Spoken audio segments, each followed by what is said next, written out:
12:1 ஓசியாவின் புஸ்தகம் காலம் நம் கண்களுக்கு முன்பாக நிறைவேறிக் கொண்டே இருக்கிறது. அதே வசனத்தை திருப்பி வாசிங்க பாப்போம். கொண்டல் காற்றை பின்தொடருகிறான். அவன் நாள்தோறும் பொய்யையும் கேட்டையும் வர்த்திக்க பண்ணி அசீரியரோட உடன்படிக்கை பண்ணுகிறான். அசீரியரோடு கூட உடன்படிக்கை அப்படின்னா நல்லா கவனிங்க.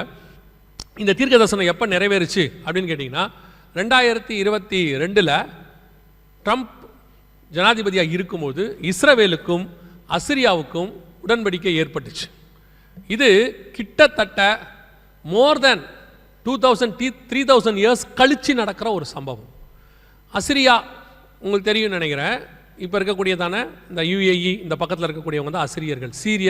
சீரியா அதை தாண்டி அந்த பக்கம் இருக்கிறவங்களாம் அசிரியன்ஸ். இது பைபிளில் உள்ள அசிரியா காலம். பைபிளில் அசிரியரோடு கூட உடன்படிக்கை பண்ண ஆள் யாருன்னா யாக்கோபு. லாபானோடு கூட பெயர் சபாவில் உடன்படிக்கை பண்ணினார். அவன் சீரியன் ஆகிய லாபான் அப்படின்னு இருக்கு. அதற்கு பிறகு நடந்ததான மிக முக்கியமான ஒரு உடன்படிக்கை இது. இந்த உடன்படிக்கை எப்போ நடந்துச்சுன்னா இப்போ 2021-22 ட்ரம்ப் வந்த பிறகு நடந்ததான உடன்படிக்கை. இதில் என்னங்க அவ்வளோ விசேஷம் இருக்குது அப்படின்னு கேட்டிங்கன்னா, ஒன்று, இது கடைசி கால அடையாளம். கடைசி காலத்தில் இப்படி ஒரு உடன்படிக்கை நடக்கும் என்பது. ரெண்டாவது, இந்த உடன்படிக்கையெல்லாம் நடக்க வாய்ப்பே கிடையாது. 1948 இஸ்ரவேலர்கள் வந்ததிலிருந்து இவங்க அத்தனை பேரும் 22 அரபு நாடுகளும் அவர்களுக்கு எதிர்ப்பு. அவங்களுடைய பாஸ்போர்ட்டில் கூட இஸ்ரேல் தேசத்துக்கு போகக்கூடாதுன்னு போட்டிருக்கோம். This passport is not valid for இஸ்ரேல்னே போட்டிருப்பாங்க. அந்த அளவுக்கு எதிர்ப்பு. ஆனால் பைபிள் சொல்லுது கடைசி அவங்களோட கூட என்ன நடக்கும், ஒரு உடன்படிக்கை நடக்கும்னு. அந்த உடன்படிக்கை இப்போ தான் நடந்துச்சு. இதுக்கு முன்னாடி 2000 வருஷமாக அந்த உடன்படிக்கை கிடையாது. 1948 கிடையாது. அவங்க வந்த பிறகும் அந்த உடன்படிக்கை கிடையாது. அவங்கள பழியாக எதிர்க்கிறவங்க தான் இருந்தாங்க. அவங்க நாட்டுக்கு போகக்கூடாது, அவங்க நாட்டுக்கு மேலே விமானம் பறக்கக்கூடாது, அவங்க விமானம் இவங்க நாட்டுக்கு மேலே பறக்கக்கூடாது, பயங்கர ரெஸ்ட்ரிக்ஷன். இதுக்கு நடுவில் பைபிள் சொல்லுது அசிரியாவோடு கூட அவர்கள் எப்ராயிம் இஸ்ரவேல் உடன்படிக்கை செய்யும் என்று. வேதம் சொன்னபடி துல்லியமாய் தீர்க்க தரிசனம் நிறைவேறியது. இதெல்லாம் ஏதோ உலகத்தில் நடக்கக்கூடிய ஒரு சம்பவமாக நீங்கள் பார்க்குறீங்க. பைபிள் இதை ஒரு அடையாளமாக சொல்லுது. கடைசி காலத்தில் நடக்க வேண்டிய அடையாளமாக வேதம் சொல்லுது. இஸ்ரவேல் ஜனங்கள் வந்த பிறகு இந்த உடன்படிக்கை நடக்கும் என்று வேதம் சொன்னபடி துல்லியமாக உடன்படிக்கை நடந்துருச்சு. ஆனால் இந்த உடன்படிக்கை நடக்கும் போதே நாங்கள் எங்களுடைய வீடியோலையும் பத்திரிகையிலையும் எழுதினோம், இது ஒரு டெம்பரவரி. ஏன் அப்படின்னு கேட்டிங்கன்னு சொன்னால், இந்த உடன்படிக்கை என்பது ஒரு கடைசி காலத்தின் அடையாளம். இதற்கு பிறகு இஸ்ரவேலுக்கு விரோதமாய் அவர்கள் கூடுவார்கள்னு அது சகரியால இருக்கு. சொன்னபடி இப்போ இஸ்ரவேலுக்கு விரோதமாக கூடியாச்சு. எல்லா நாடுகளும் வந்துருச்சு. ஆனால் 12:1 வேதம் சொன்னபடி நிறைவேறி விட்டது. கடைசி அந்த வசனம் என்ன சொல்லுது, அசிரியோடு கூட உடன்படிக்கை அசிரியோடு கூட உடன்படிக்கை ஏற்படுத்தி எகிப்துக்கு எண்ணெய் கொண்டு போகப்படுகிறது. எவ்வளவு ஒரு ஆச்சரியமான விஷயம். 2 காரியம். ஒன்று, 1948 எகிப்து இஸ்ரவேலுடைய நம்பர் 1 எதிரி. நாசர்னு ஒருத்தர் இருந்தார் 1972 வரைக்கும். அவர் தான் சொன்னார், இஸ்ரவேல் ஒரு தேசத்தை ஒழிக்காமல் நான் விடமாட்டேன் அப்படின்னு சொன்னார். அவ்வளோ பெரியதான இஸ்ரவேலுக்கு எதிரான ஒரு நாடு எகிப்து. நம்பர் 2, எகிப்துக்கு எண்ணெய் கொடுக்குற அளவுக்கு இஸ்ரவேல்கிட்ட வளம் கிடையாது. அன்னைக்கு எகிப்து சூயஸ் கால்வாய் இருக்குது, அவங்கக்கிட்ட தேவையான எல்லா வளமும் இருக்குது. அவங்களுக்கு என்ன வேணும்னா மற்ற அரபு நாடுகிட்ட வந்து வாங்க முடியும். பக்கத்துலேயே சவுதி இருக்குது, பக்கத்துலேயே பஹ்ரைன் இருக்குது, வாங்க முடியும். அவங்க நினச்சா எங்கேருந்து வேணால் வாங்கலாம். ஆனால் பைபிள் சொல்லுது இஸ்ரவேல்லேருந்து எண்ணெய் எகிப்துக்கு போகணும். இது நடக்குமா லைஃப்பில்? முதல்ல இஸ்ரவேல்கிட்ட அவ்வளோ எண்ணெய் இருக்கணும். ரெண்டாவது எகிப்து போய் இவங்ககிட்ட வாங்கணும். அது அதை விட பெரிய விஷயம். ஏன்னா அவங்கள சுற்றி இருக்கிற அரபு நாடுகள்கிட்டே அவங்க வாங்கிட்டு போயிடுவாங்க. ஆனால் பைபிள் சொன்ன மாதிரி துல்லியமாக தீர்க்க தரிசனம் அப்படியே நடந்துச்சு. 2022 எகிப்துக்கு இஸ்ரவேலிலிருந்து எண்ணெய் கொண்டு போகப்பட்டாச்சு. இப்பவும் போயிட்டு. இது லேவியதான் மெத்தட் அப்படின்னு பேர். லேவியதான் என்னன்னா பைபிளில் கடல் பாம்பு அப்படின்னு இருக்கு. கடல் பாம்புனா என்னன்னா, இஸ்ரவேலுடைய எண்ணெய் கிணறுலேருந்து கடல் வழியாக ஒரு பைப் போகிறத காட்டுவாங்க பாருங்க. ஒரு பெரிய பைப் வழி போகுது பாருங்க, பெரிய பைப்பு கடலுக்கு அடியில் எகிப்துக்கு எண்ணெய் இன்னும் போகுது. இப்பவும் இருக்கு, இந்த இருக்கு, நடந்துகிட்டு இருக்குது. அது எப்போ வந்துச்சுங்கிற நியூஸ் தான் பக்கத்தில் இருக்கு. வேதத்தில் சொன்னபடி மிக துல்லியமாக எகிப்துக்கு எண்ணெய் கொண்டு போகப்பட்டாகி விட்டது. வேதத்தில் சொன்னபடியே துல்லியமாக. யோசித்து பாருங்க, இது எல்லாம் நடக்கிறதுக்கு சாத்தியம் இருக்கா? உலக பிரகாரமாக நடப்பதற்கு சாத்தியம் இருக்கான்னு மட்டும் பாருங்க. ஏன் அப்படின்னா, இஸ்ரவேல் என்பது நடுவில் இருக்கக்கூடியதான ஒரு விரோத நாடு. 1948 அதை ஒழிச்சு கட்டணுங்கிறத 6 யுத்தம் நடந்திருக்கு இது வரைக்கும் ஒழிச்சு கட்டுறதுக்கு. இதுக்கு நடுவில் ஒரு உடன்படிக்கை நடக்குங்கிறாரு, எகிப்துக்கு எண்ணெய் போகுங்கிறாரு. இதெல்லாம் நடக்குமான்னு ஒரு 10 வருஷத்துக்கு முன்னாடி கேட்டிங்கன்னா நோ சான்ஸ்ன்றுவாங்க. அப்படி நடக்க வாய்ப்பே இல்லைங்க அப்படிம்பாங்க. ஆனால் ஒன்று மட்டும் நிச்சயம், அவர் சொல்ல ஆகும், அவர் கட்டளை இட நிற்கும். அவர் ஒரு தீர்க்க தரிசனம் சொன்னார்னா அது நடக்கிறதுக்கு வாய்ப்பே இருக்காது, ஆனால் நடக்கும், அது நிறைவேறும். எப்படின்லாம் கேட்கக்கூடாது. பல நேரத்தில் ஆண்டவர் உங்களுக்கு வாக்கு பண்ணியிருப்பார், சில விஷயங்களை சொல்லியிருப்பார். அவர் சொன்னதுக்கும் இப்போ நடக்கிறதுக்கும் எந்த சம்மந்தமும் இருக்காது. திடீர்னு யோசேப்பு கிட்ட சொல்லிட்டார், 11 சகோதரரும் உன்னை வணங்குவார்கள். மறுநாள் காலையில் அவன் தான் அடித்தான். யார் வணங்குவாங்க? செம்மாடி அடிச்சிட்டான், அடித்து குழியில் போட்டான், 10ஆவதுக்கு வித்துட்டான், இஸ்மாவேல்கிட்ட வித்துட்டான், எகிப்துக்கு போயாச்சு. இப்போ யோசேப்புக்கு என்ன தோணணும்? இந்த வாக்கு தத்துவம் சொல்லாமல் இருந்தால் கூட நல்லா இருந்திருக்கும்.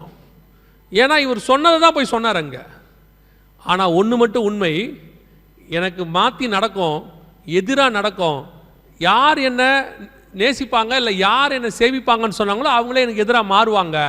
எது எனக்கு கர்த்தர் கிடைக்கும்னாரோ அது கிடைக்காத இடத்துக்கு போயிடும். எல்லாமே ஆப்போசிட்டாக இருக்கும். நான் விசுவாசிக்க வேண்டியது சூழ்நிலையை அல்ல, நான் விசுவாசிக்க வேண்டியது கர்த்தருடைய வார்த்தையை.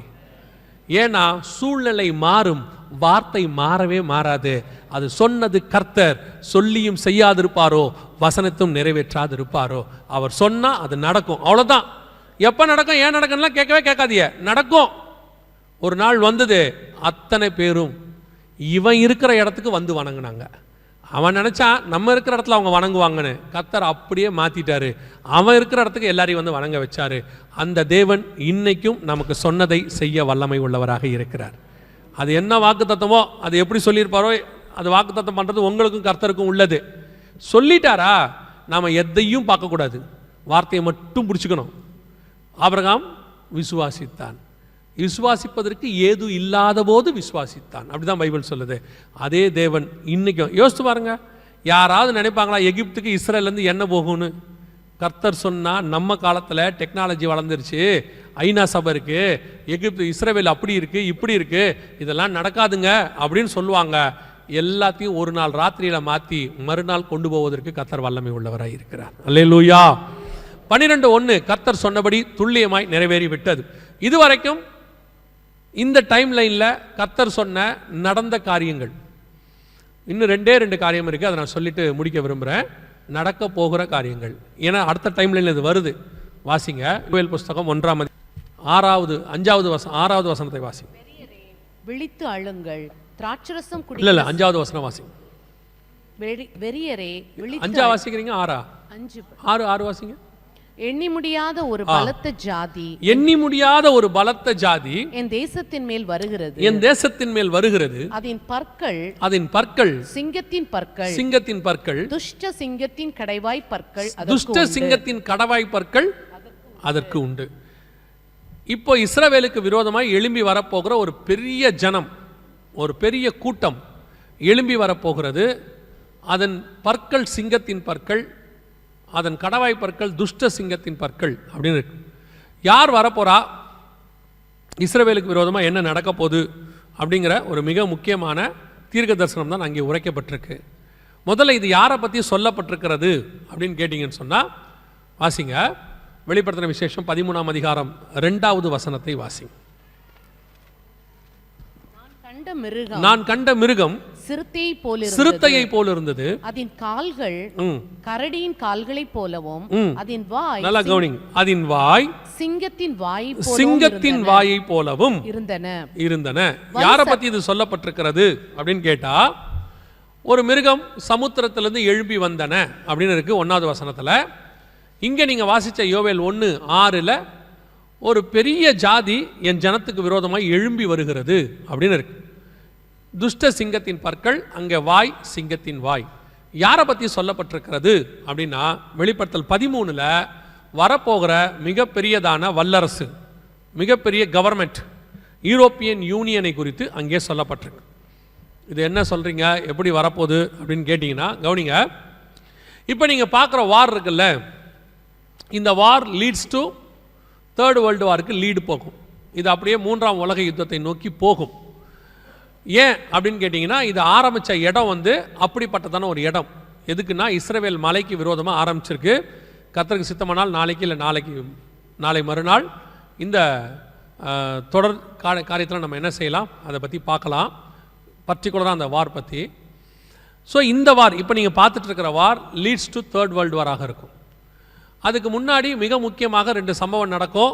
ஏற்கனவே நாங்கள் அந்த வீடியோவில் சொல்லியிருக்கிறோம், ஒருவேளை கேட்டிருப்பீங்க. ஒன்று, இந்த யுத்தத்தின் முடிவில் புது வல்லரசு உருவாகும், நியூ சூப்பர் பவர். ஒவ்வொரு உலக யுத்தம் முடியும் போது ஒரு சூப்பர் பவர் வரும். ஃபர்ஸ்ட் வேர்ல்டு வார் முடியும் போது யூகே சூப்பர் பவராக மாறிச்சு. செகண்ட் வேர்ல்டு வார் முடியும் போது அமெரிக்கா சூப்பர் பவராக மாறிச்சு. இன்றைக்கி வரைக்கும் அமெரிக்கா தான் இருக்குது. இப்போ அமெரிக்கா வீழ்ச்சி அடைஞ்சிருச்சு, பொருளாதாரத்திலும் விழுந்துருச்சு. இப்போது மற்ற காரியங்களும் கொஞ்சம் கொஞ்சமாக டவுன் ஆகிட்டே இருக்குது. அமெரிக்காவுடைய கடன் உங்களுக்கு தெரியும்னு நினைக்கிறேன், 33 ட்ரில்லியன் கோடியை தாண்டிடுச்சு. ஸோ அடைக்க முடியாத இடத்துக்கு அமெரிக்கா போயிடுச்சு. ஸோ அமெரிக்காவுடைய வீழ்ச்சி ஸ்டார்ட் ஆகிடுச்சு. இப்போ நீங்கள் பார்ப்பீங்க பிரிக்ஸ் ஆரம்பிச்சிருக்கிறாங்க. பிரிக்ஸ்னு ஒன்று ஆரம்பிச்சிருக்கிறாங்க. Brazil, Russia, India, China, South Africa இவங்க எல்லாம் சேர்ந்து ஒரு கரன்சி ஆரம்பித்து இப்போ 22 நாடுகள் அதோடு கூட சேர்ந்துருக்கிறாங்க. இது ஒன்றுத்துக்குமே ஆகாது, நல்லா தெரிஞ்சுக்கொள்ளுங்க. இது சும்மா அப்படி எழும்பி வரும். ஆனால் அடுத்து வரக்கூடிய கரன்சி இவங்க தான், யூரோப்பியன் யூனியன், 3வது வல்லரசாக. ஏன்னா பைபிள் படி 10 கொம்பு உள்ள 7 தலை உள்ள ஒரு மிருகம், ஒரு ராஜ்யம் தான் எழும்பி வரணும். 10 கொம்புனா 10 ராஜா, 7 தலைனா 7 மலை. அந்த வெளிப்படுத்தல் 13 இருக்குது, எல்லாம் நீங்கள் பார்க்கலாம். 10 கொம்புனா இவங்களுடைய ஹெட் குவார்ட்டர்ஸ், 10 நாடுகள் இருக்குது இவங்களுக்கு. அதே மாதிரி இவங்கக்கிட்ட தான் 7 தலை உள்ள நகரம் இருக்குது, இட்டாலி, ரோம், 7 தலை உள்ள நகரம் இருக்குது. ஸோ இவங்க தான் அடுத்து எழும்பி வரணும் பைபிள் கணக்குப்படி. இவங்களுடைய கரன்சி அது டிஜிட்டலாகவும் இருக்கலாம், டிஜிட்டல் கரன்சியாக மாறி யூரோ என்று சொல்லக்கூடிய இவங்க தான். உங்களுக்கு தெரியும் நினைக்கிறேன், இந்த ரஷ்யா உக்ரைன் பிரச்சனைக்கு இவங்க தான் காரணம். மிக முக்கியமான உக்ரைனை நேட்டோக்குள்ளே கொண்டு வந்து உக்ரைனை யூரோப்பியன் யூனியனுக்குள்ளே கொண்டு வரணும்னு இவங்க பண்ணதோடைய விளைவு தான் ரஷ்யா வாரே ஆரம்பிச்சிச்சு.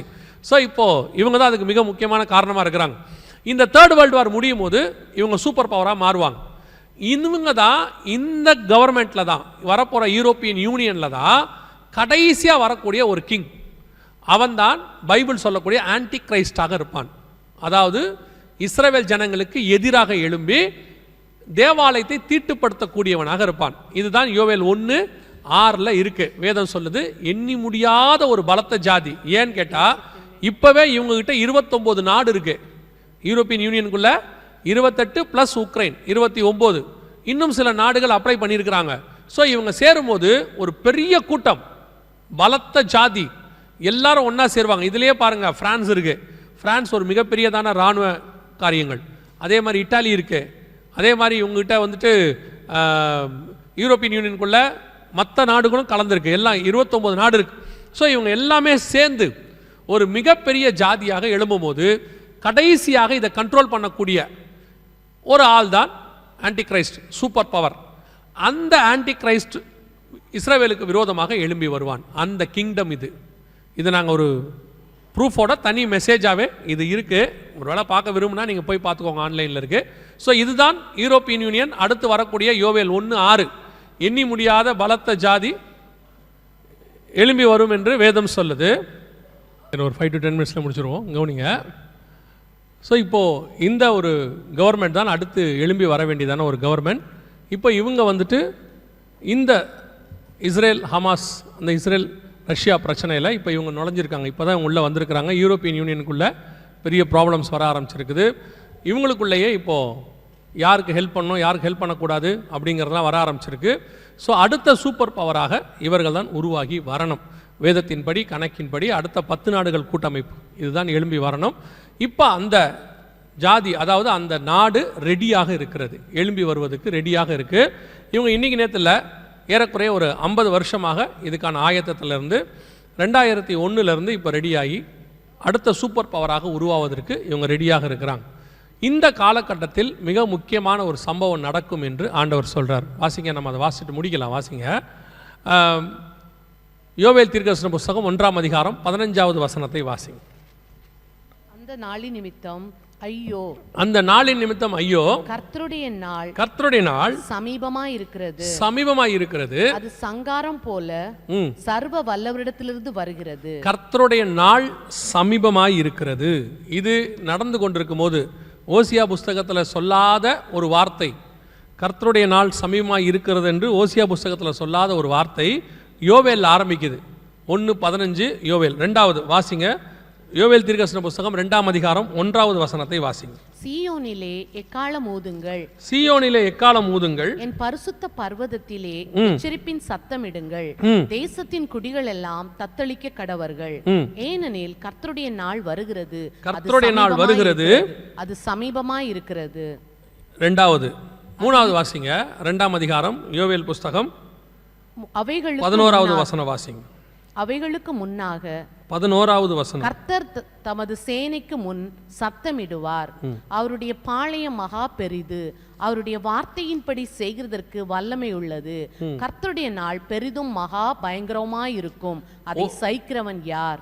அந்த 2 அதிகாரத்துல 3 தடவை கர்த்தருடைய நாள் சமீபமாக இருக்கிறது, கர்த்தருடைய நாள் சமீபமாக இருக்கிறது, கர்த்தருடைய நாள் சமீபமாக இருக்குதுன்னு சொல்லிக்கிட்டே இருக்கிறார். இதுக்கு முன்னாடி இவ்வளோ விஷயத்தை சொல்லிட்டு வந்த ஆண்டவர் ஓசியா புஸ்தகத்தில் கர்த்தருடைய நாள் வருது அப்படின்னு சொல்லலை. இந்த சம்பவங்கள் எல்லாம் சொல்லிட்டு வரும்போது யோவேலில் ஆரம்பிக்கிறாரு. ஆரம்பிக்கும் போதே எப்படி ஆரம்பிக்கிறாரு? கர்த்தருடைய நாள் சமீபமாக இருக்கிறது. சரி, இந்த கர்த்தருடைய நாள் அப்படிங்கிறது என்ன? கர்த்தருடைய நாள் அப்படிங்கிறத நம்ம எதை சொல்கிறோம்? பொதுவாக நிறைய பேர் கர்த்தருடைய நாளுங்கிறத ரகசிய வருகை, சபை எடுத்துக்கொள்ளப்படுதல் அப்படின்னு சொல்லுவாங்க.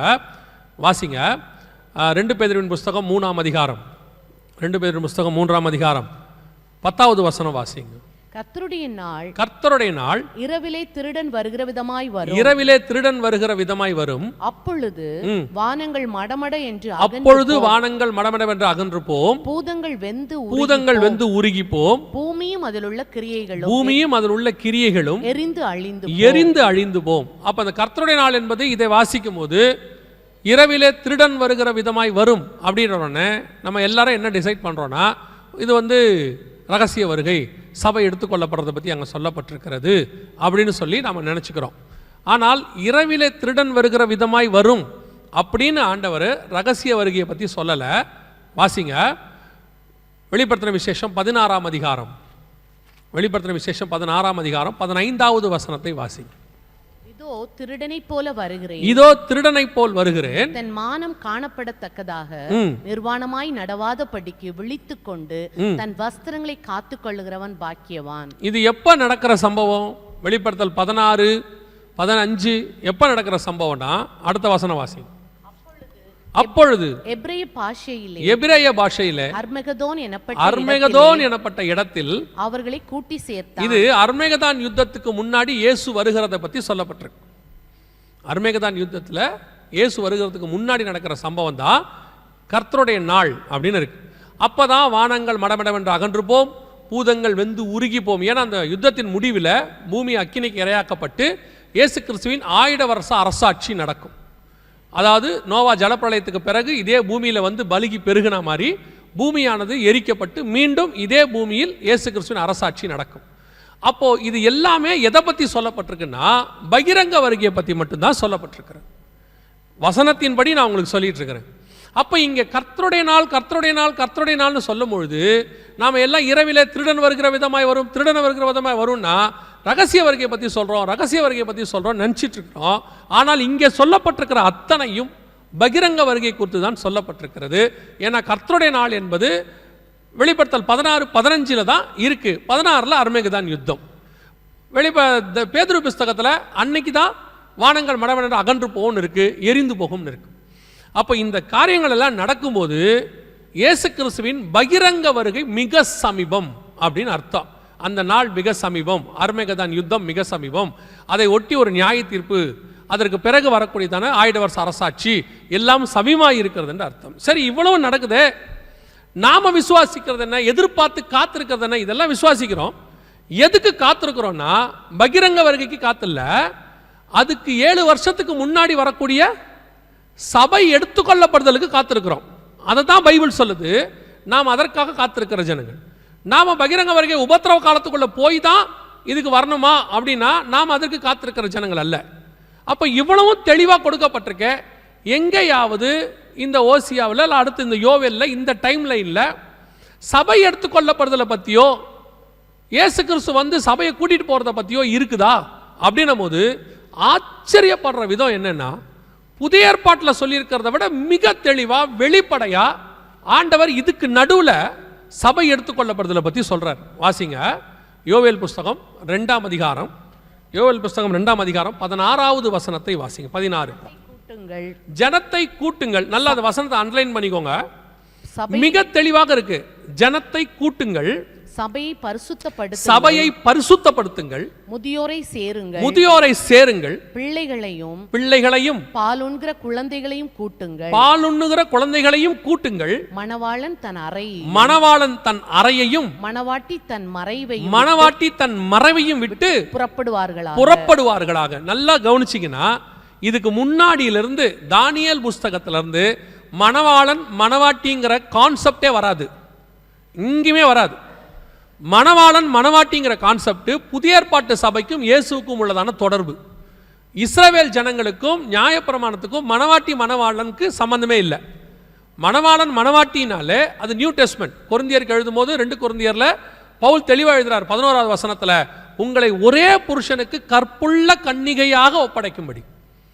மணவாளன் மணவாட்டியை பற்றி புதிய ஏற்பாட்டில் சொல்லும்போது ஆவியும் மணவாட்டியும் வா என்பார்களாக. மணவாட்டி புதிய அரசனை பற்றி சொல்லும்பொழுது தன் மணவாளனுக்காக ஆயத்தம் பண்ணப்பட்ட மணவாட்டியை போல. மணவாளன் மணவாட்டி கான்செப்ட் நியூ டெஸ்ட்மென்ட்டுக்குரியது. ஆனால் யோவேல் 1லேருந்து வாசிக்கிட்டே வாங்க, மணவாளன் மணவாட்டிக்கான எந்த ஒரு விஷயமும் இருக்காது. அது வேற ஒரு விஷயத்தை பேசிக்கிட்டே இருக்கும். திடீர்னு நடுவில் 16வது வசனம் மட்டும் அப்படி இருக்கும், மணவாளன் தன் அறையையும் மணவாட்டி தன் மறைவையும் விட்டு புறப்படுவார்களாக. அடுத்து திருப்பி இது 3 முடிஞ்சு இப்படி வந்துருச்சா, அடுத்த அந்த வசனத்தை வாசித்துருங்க. யோவேல் 3:14 வாசிங்க. யோவேல் 3:14.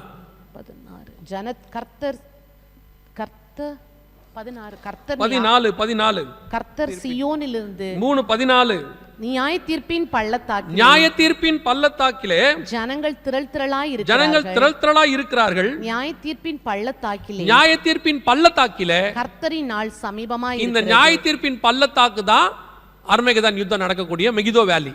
மெகிதோ எனப்பட்ட இடத்தில் கூட்டி சேர்த்தான். வசனம் சொல்லுது, அங்கே கர்த்தருடைய நாள் சமீபமாய் இருக்கிறது. இன்னும் கர்த்தருடைய நாள் என்னவா தான் இருக்குது? சமீபமாக தான் இருக்குது. ஆனால் அதுக்கு நடுவுலையே மணவாளன் வந்து மணவாட்டியை அழைத்து கொண்டு போகிறார்னு யோவேல் 1:2-16 தெளிவாக சொல்லியிருக்கு. இதை விட சபை எடுத்துக்கொள்ளப்படுத போகிறது, வருக வரப்போகுது, சபை போக போகுங்கிறதுக்கு தெளிவான விளக்கமான வசனம் தேவையே இல்லை. ஆண்டவர் மிக தெளிவாய் சொல்லியிருக்கிறார். இப்போ அந்த யுத்தம் ஆரம்பிச்சிருக்கு. இந்த யுத்தத்தின் முடிவில் தான் இந்த ஒரு பலத்த ஜாதி யூரோப்பியன் யூனியன் எழும்படும்.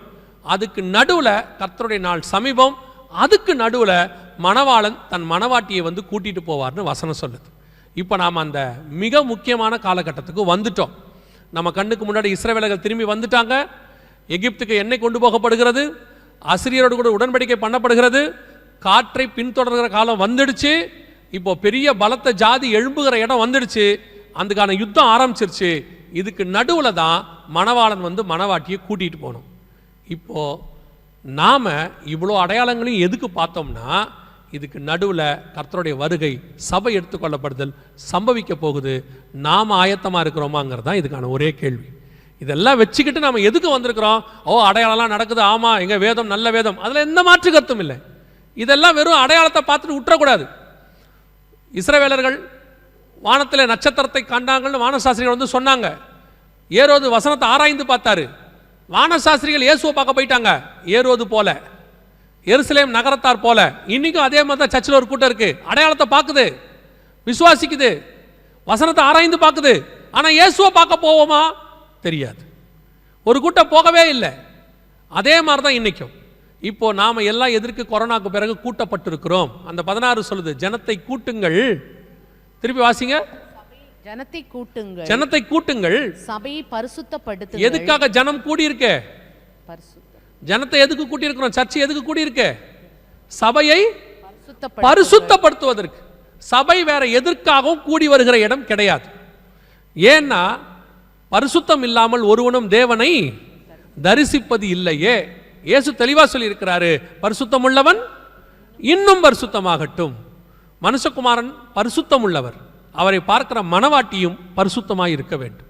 ராஜாவை பார்க்க போகிற எஸ்தர் 12 மாசமும் சுத்திகரிக்கப்பட்டாள் என்று வேதம் சொல்லுது. அதே மாதிரி சபை 12 மாசமும் சுத்திகரிக்கப்பட வேண்டும்.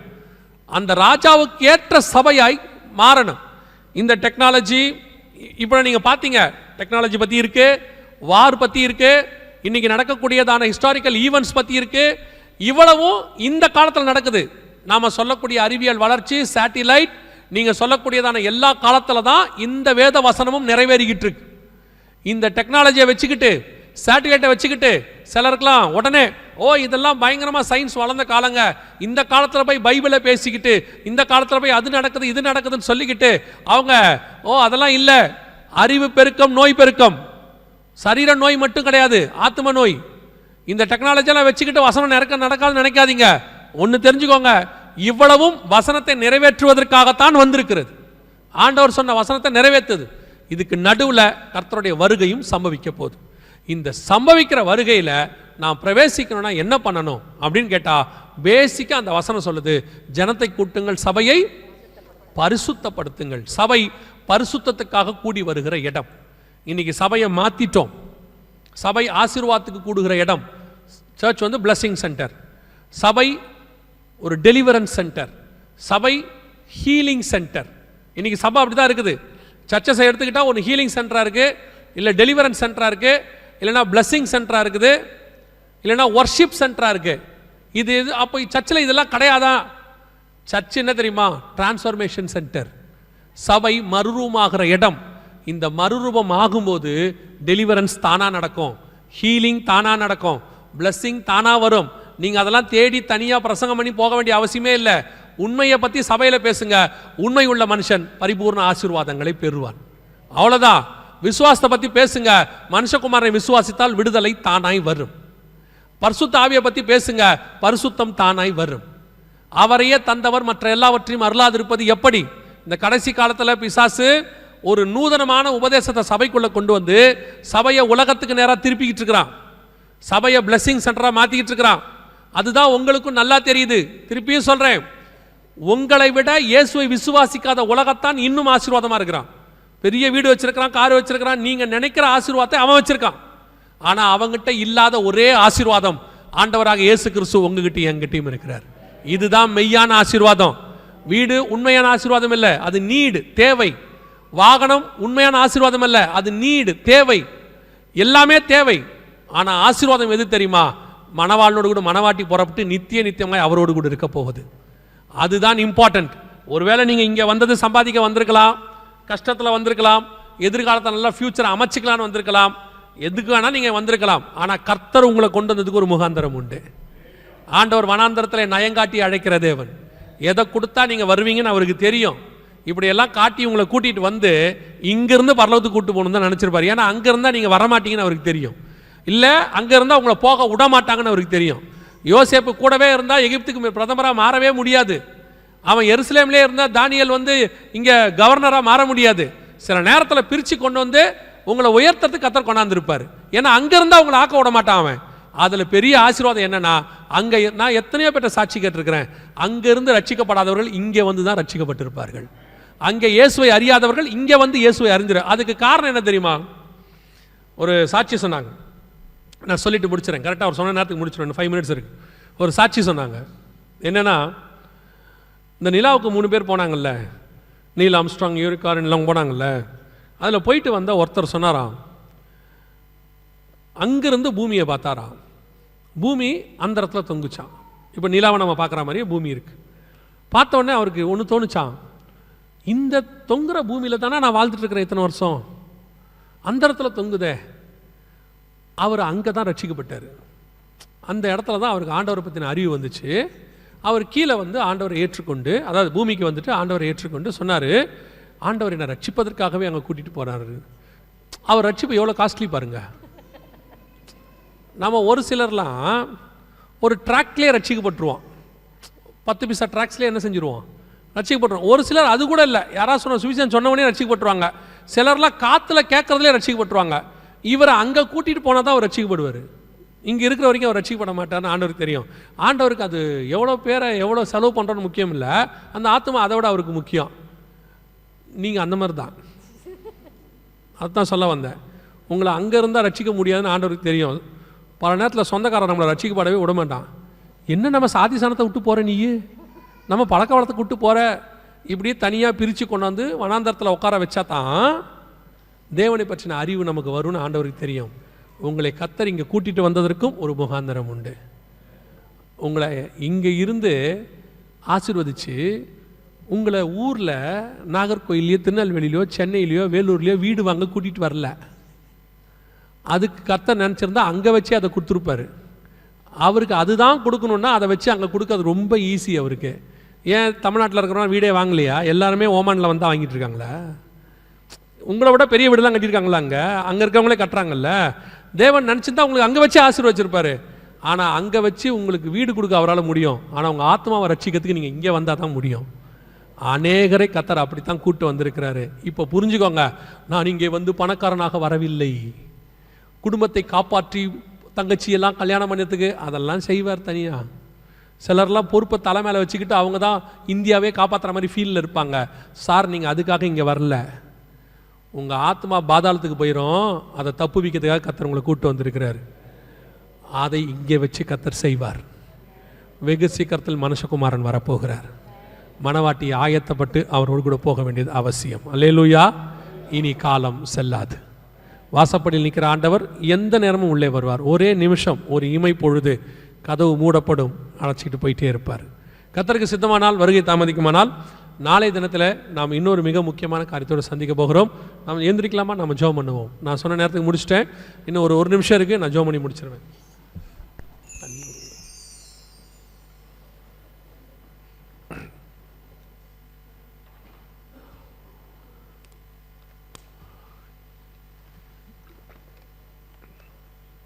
எல்லாம் கண்களை மூடுவோம்.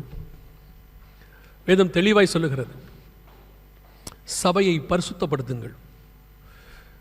சபை பரிசுத்தப்படுவதற்கான ஒரு இடம், மணவாளனை சந்திப்பதற்கு ஆயத்தப்படுகிறதுக்கு தான் சர்ச். அதை நீங்கள் செஞ்சீங்கன்னா அவையோடு எல்லாவற்றையும் அவர் கூட கொடுக்க வல்லமை உள்ளவராக இருக்கிறார். கர்த்தர் நம்மளை தரித்திரத்தில் இருக்கணும்னு விரும்பலை, ஆனால் கர்த்தர் நம்ம பரிசுத்தமாக இருக்கணும்னு விரும்புகிறார். கர்த்தர்கிட்ட இல்லாத ஆசீர்வாதமா? அவர் வானத்தின் பலகனியை திறந்தார்னா 5.5 லட்சம் பேர் புருஷர், கிட்டத்தட்ட எத்தனை லட்சம் பேர் வந்தாங்கன்னே தெரியல. அத்தனை பேருக்கு 40 வருஷம் வனாந்தரத்தில் சாப்பாடு போட அவர் வல்லமை உள்ளவராக இருக்கிறார். அவர் நினச்சார்னா ஒரு நிமிஷத்தில் வனாந்தரத்தில் 5000 புருஷருக்கு சாப்பாடு போட வல்லமை உள்ளவராக இருக்கிறார். உங்கள் ஒரு குடும்பத்தை காப்பாற்றுறதுக்காக ஓமனை கூட்டு வந்திருப்பார்? இல்லை. இதுக்கு பின்னாடி கர்த்தருடைய மகா பெரிய திட்டம் இருக்கிறது. கர்த்தர் உங்களை கொண்டு பெரிய காரியம் செய்ய போகிறார்.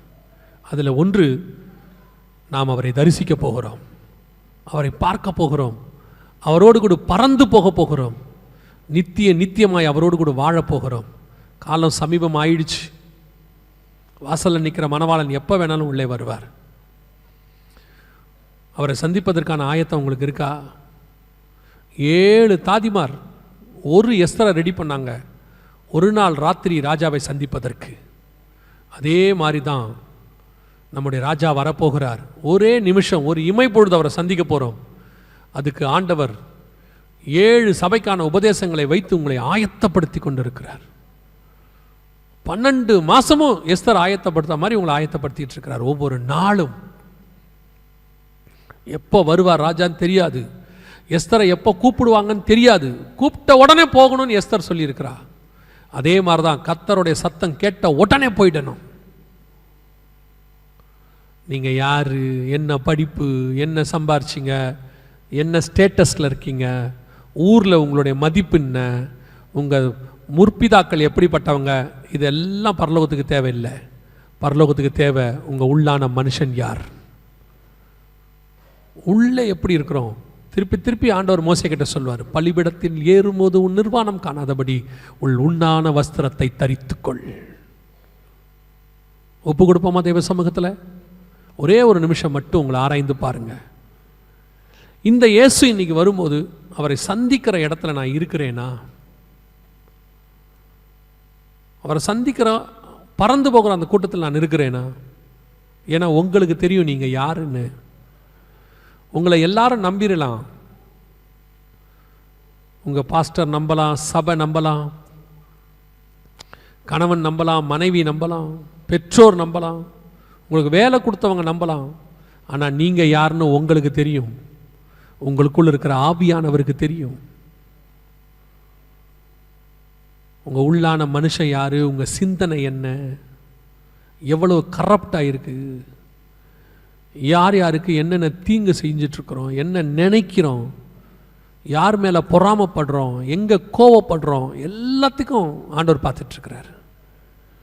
அவரை ஏமாற்றவே முடியாது. ஒப்பு கொடுப்போமா? இன்னைக்கு அவர் வரும்பொழுது நானும் என் வீட்டாரும் அவரை சந்திக்கிற இடத்தில் காணப்பட வேண்டும். அந்த இமை பொழுதை நான் விட்டுட்டேனா அதற்கு அப்புறம் என் நிலைமை ரொம்ப கவலைக்கிடும். அதுக்குத்தான் 2000 வருஷமா சர்ச்சை ரெடி பண்ணிக்கிட்டே இருக்கார் கர்த்தர். தாமதிக்கிறார் என்று சிலர் எண்ணுகிறபடி அவர் தம்முடைய வாக்கு தத்தத்தை குறித்து தாமதமாக இராமல் எல்லாரும் மனம் திரும்ப வேண்டும் என்று நம்மேல் நீடிய பொறுமை உள்ளவராய் இருக்கிறார். ஒப்பு கொடுப்போமா? இன்னைக்கு கர்த்தர் என்னை சுத்திகரிக்கணும், மணவாளனை சந்திக்கிற மணவாட்டியை நான் மாறணும், அவரை சந்திக்கிற நிமிஷத்தை நான் தவற விட்டுறக்கூடாது. அப்படி தீர்மானம் வைக்கிறவங்க எல்லாம் கரங்களை ஆண்டவருக்கு நேராக உயர்த்தி, ஆண்டவரே நீர் வரும்பொழுது உண்மை சந்திக்கிற இடத்தில் நானும் என் வீட்டாரும் இருக்க வேண்டும். ஆண்டவரே, சர்வ வல்லமை உள்ள எங்கள் தகப்பனே, இந்த அருமையான முதலாம் நாளுக்காக உமக்கு நன்றி. கிருபையுள்ள கரத்தில் தாழ்த்துகிறோம். நீர் வரும்பொழுது உன்னை சந்திக்கிற கூட்டத்தில் இங்கே இருக்கிற அத்தனை பேரும், இந்த ஹால் நிரம்பி இருக்குப்பா, இந்த நிரம்பி இருக்கிற ஹால் அப்படியே வருகையிலும் காணப்படணும். ஆண்டவரே, இத்தனை நாள் உங்களை சேவிச்சுட்டு நாங்கள் அந்த நாளில் இல்லாமல் போயிடக்கூடாது. ஆண்டவரே, கிருபை பாராட்டு. எங்கள் நீதியின் நிமித்தம் நாங்கள் கேட்கல ஆண்டவரே, உங்கள் கிருபையின் நிமித்தம் நாங்கள் கேட்குறோம். நாங்கள் இருக்கிற இந்த திரள் கூட்டம் அப்படியே நம்முடைய வருகையிலையும் காணப்பட கிருபை பாராட்டும். மகிமையுள்ள கரத்தில் தாழ்த்துகிறோம்.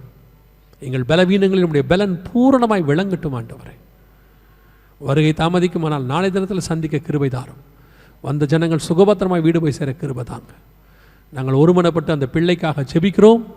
எல்லாம் கரங்களை அந்த பிள்ளைக்கு நேராக உயர்த்தி, கர்த்தர் இப்பொழுது ஒரு பூரண விடுதலையை, சுகத்தை, இந்த கூட்டம் முடியும் போது அந்த பிள்ளைக்கு ஒன்றுமில்லை, நன்றாய் இருக்கிறது என்று சாட்சி கொடுக்கத்தக்கதாக தேவனாகிய கர்த்தருடைய வல்லமை இறங்கும்படி, பிள்ளையை கர்த்தர் ஆசீர்வதிக்கும்படி, எப்பொழுதுமே பிள்ளையின் சத்தத்துக்கு செவி கொடுக்கிற ஆண்டவர் அவர் இந்த பிள்ளையின் சத்தத்தையும் கர்த்தர் ஆசீர்வதித்து, எங்கள் பிள்ளை பூரண சுகத்தோடு நாளைக்கு திரும்ப போற தயவுக்காக, புது ஜீவனை எங்கள் பிள்ளைக்குள்ள தந்து நீர் ஆசீர்வதிக்க போகிற தயவுக்காக உமக்கு நன்றி. ஆண்டவரே, தாய் தகப்பனுடைய இருதயத்தை குளிர பண்ணுங்கப்பா. உங்களுடைய ஆலயத்துக்குள்ள இப்படி ஒரு சம்பவம் நடக்கவே கூடாது. ஆண்டவரே, உடைய மகிமை மூடுவதாக. எங்கள் ஆண்டவர் இயேசு கிறிஸ்துவின் நாமத்தில் ஒப்பு கொடுத்து ஜெபிக்கிறோம் எங்கள் ஜீவனுள்ள நல்ல பிதாவே.